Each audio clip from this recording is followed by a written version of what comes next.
Good evening, Ambassador. Thank you for being here at Medor Foundation. Just a few questions about the relation between Italy and India, and which are the main topic and the main areas in which the cooperation can grow further. First of all, is a relationship that has reached a remarkable intensity because it has been elevated to a strategic partnership, which means that we cover all the sectors, starting from political dialogue.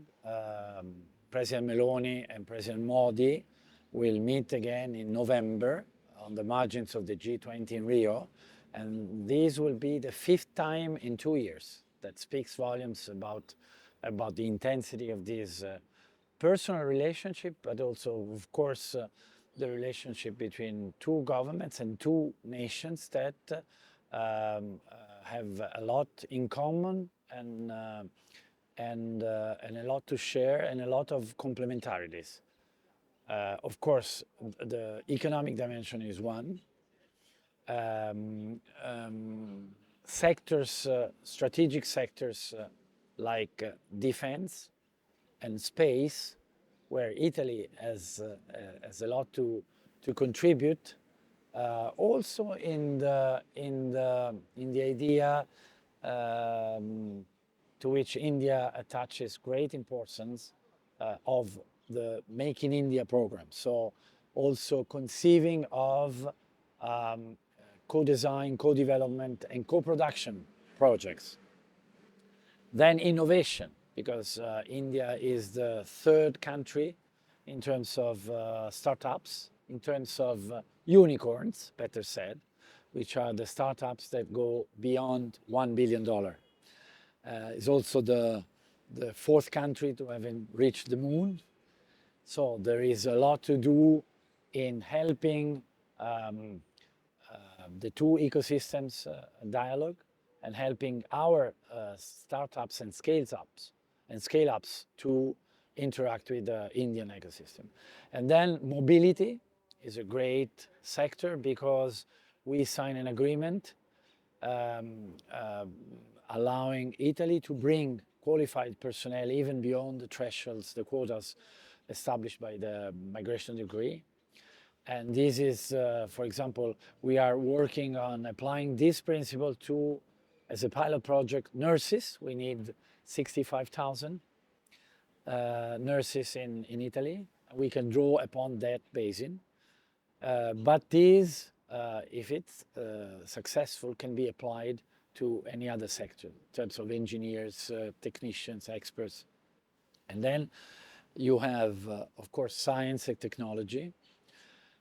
You have university cooperation.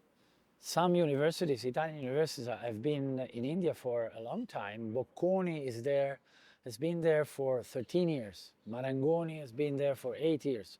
So we have to bring, there are 250 agreements between universities. We have to bring more universities opening branches to India, in India.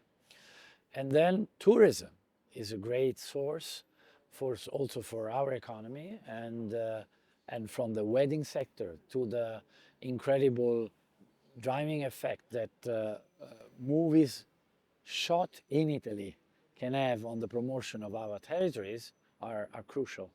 So as you see, security, cybersecurity, we just started the dialogue on cybersecurity. This means having a strategic partnership. And when I said recurrent and periodic meetings among the prime ministers, this means also among ministers of foreign affairs, ministers of defense, high officers of the main ministers, the main ministries. So to nurture a structure and recurrent dialogue. Thank you very much. Just a little question, a few questions about the areas in which Italy can still grow can grow the cooperation with India further, like in the next maybe 10 years. The three top sectors in which we are already very strong in machinery, 40% of our export is machines.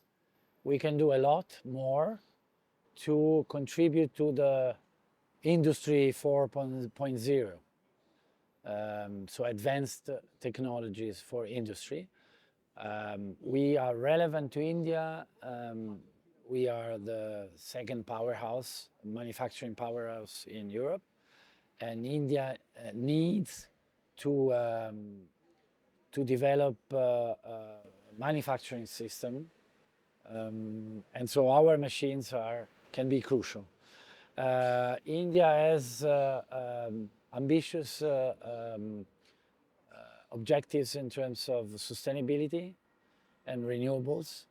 We are very good at renewables. Now we cover with renewables, if we consider only electricity, 52%. So technologies for energy transition and recycling industry. We are top in Europe in differentiating waste, for example. We have 84% of our waste segregated. We have been the first ones to install smart meters.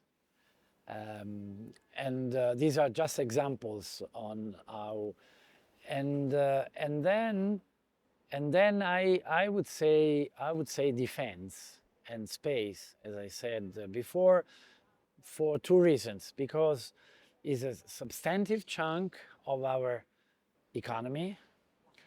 There is technology. So you are contributing to substantially increase your GDP, but at the same time has a very strong political significance. Because it's not only economy, it's not only about economy and GDP, it's about mutual trust.